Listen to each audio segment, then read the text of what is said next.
So let's get started then.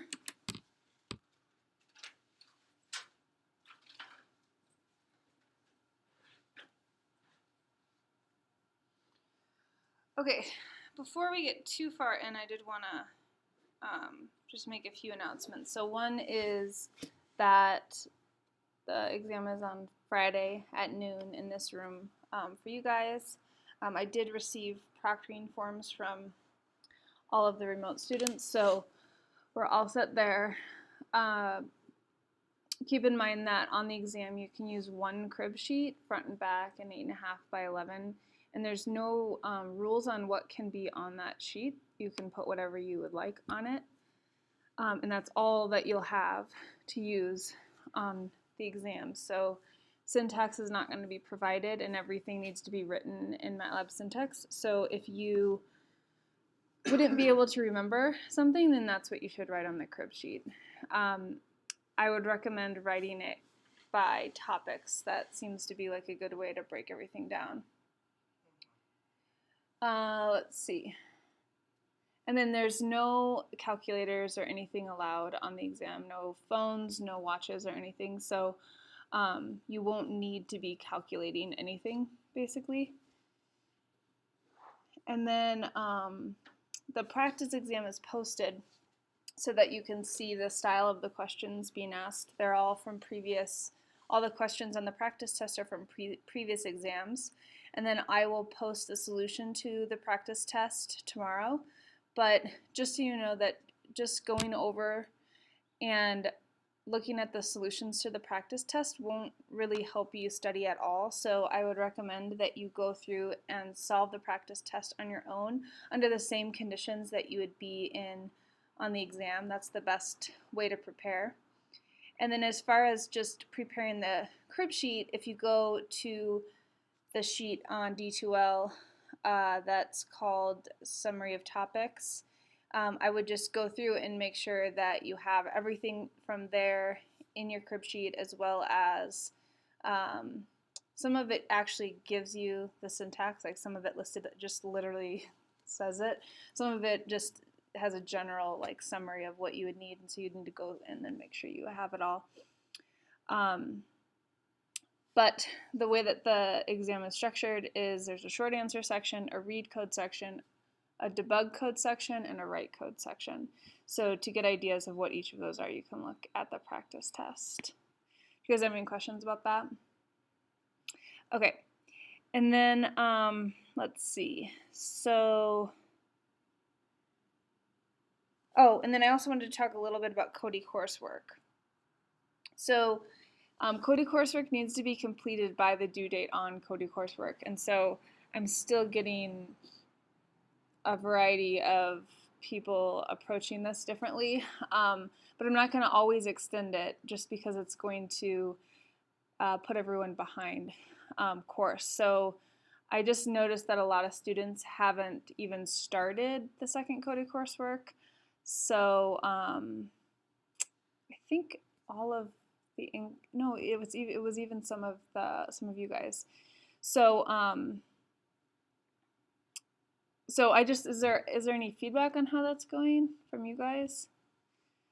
Besides the fact that there's going to be kinks in it because it's the first time using it, so knowing that like you guys might be typing clear all or like things like that, we're gonna have to just work through those types of things. So if something isn't making sense, you should always just email me.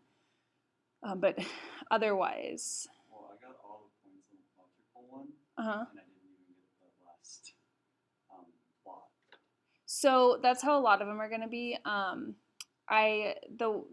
The way that you write the solution, it's the same with the plotting one. The plotting ones, you didn't have to do like all of the question in order to get full credit for it. If you just read through the test suite, you can tell what I'm checking and what I'm looking for. And I just figured if you're able to read the code of the test suite and trick the system, I feel like you know just as much about MATLAB as I want you to. So yeah, it won't check everything, but you know, if you're just doing it for practice and to prepare, you can approach it however you'd like. Okay. Yeah.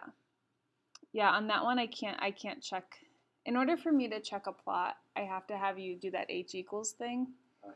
and it's kind of clunky. So unless it's required, like for the plotting one, I just figured I would just let you use the plot for like your own check. Is there anything else?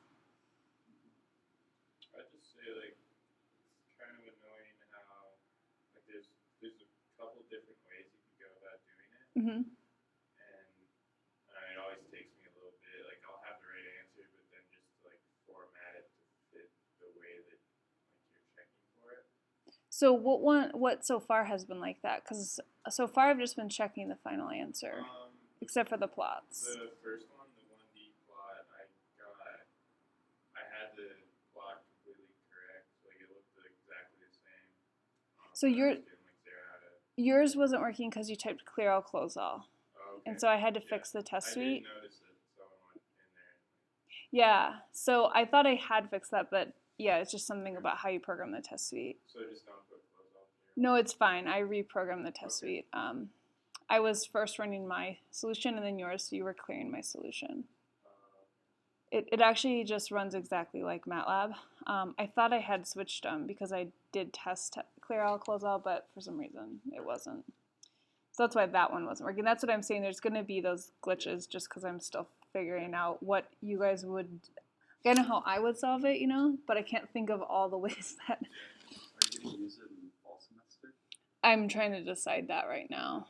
Yeah. At the same time, though, like whenever I email you, I get plenty of help, and it goes pretty fast after that.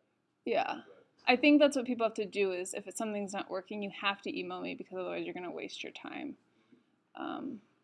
with trying to figure something out. So, okay. as far as fall goes, I don't know how great it'd be for you. I feel like you're getting a lot of emails. Well, hopefully I would have figured all of those things out, and it would replace our quizzes primarily. So I would hope people are doing them in lab. But yeah, I don't know. It might just be like extra practice that I set up for students because that's always something people want. Do you guys feel, though, that you are more likely to continue to work until it's right when you're getting the feedback immediately, or is it more frustrating that you keep getting the test wrong? Oh, it took me 3 hours this time, and I guess I'd had the same problem with the 1D plot, but I immediately took a clear close on, it worked. And then I guess the 2D plot really messed me up since the mesh grid, like how it only wanted the little x's, or lowercase x and y's, was my only problem. Because after you went back and changed it, one of my solutions, like one of my first solutions were right. Yeah. It's not the right way to do it, but I didn't want that to be what was confusing people, so I just fixed it because visually it looks the same. But you should be using the little x, little y. Across the whole thing. Yeah, otherwise it's wasting all of the rest of the rows and columns of the capital X, capital Y. But that one, it does follow exactly the plotting handout and the pre-lab. Were you using that? Yeah, I was. It's just that's how you had done it, or? Yeah, that's how I had done it. That's how it was, or when I looked it up, I guess. That's not how the plotting handout is, but that might be how you Oh, did no. the pre-lab. Yeah, right? because I may have looked it up online, and then that's how they did it. Oh. But it still did the same thing. Yeah, like I said, it does show the same plot. It's just the incorrect use of technically of the vectors. Okay. So let's do a quick review of topic 4, Cody course. I haven't decided quite what I'm going to do with Cody coursework because we're splitting over a week, and in the exam and stuff. So I'll let you guys know in lab what I decide for that. But topic 4 is where we talked about just logic in general. So we introduced the operators for relationals and logicals, as well as logical indexing. Remember, logical indexing allows you to apply a relational and logical operator to an array, and then it produces an array of ones and zeros, and then that can be used to access back into any array. And so that is a big part of this topic, logical indexing, which can be, as you guys all noticed, replaced entirely from the find command, which does the exact same thing, but it uses, it will give you the locations in an array rather than the ones and zeros. But it can be used to access the same way. And then we've introduced if statements so that you're familiar with them, and we're going to talk about them a lot today. And then we talked about the difference between a single equal sign and a double equal sign, which is a very important difference because a single equal sign is only for variable definitions, and a double equal sign is for relational equality to check the true-false condition. So one thing that you might have noticed is that the find and the logical can do the same thing. So I just have an example here of looking for the values in the X array that are less than or equal to 40. That's the condition I'm checking for. If you put that into the find command, you'll get out the locations where that is true. So the second location, the fourth location, the fifth, and the sixth are all true. And then if you plug these locations back into the original array, it will show you only the values associated with these 4 locations. Where logical indexing, you can remove the find word, and it will instead give you the ones and zeros, which then can be used to access X. So they can be used exactly the same. Okay, and my tips for today are 2 error messages.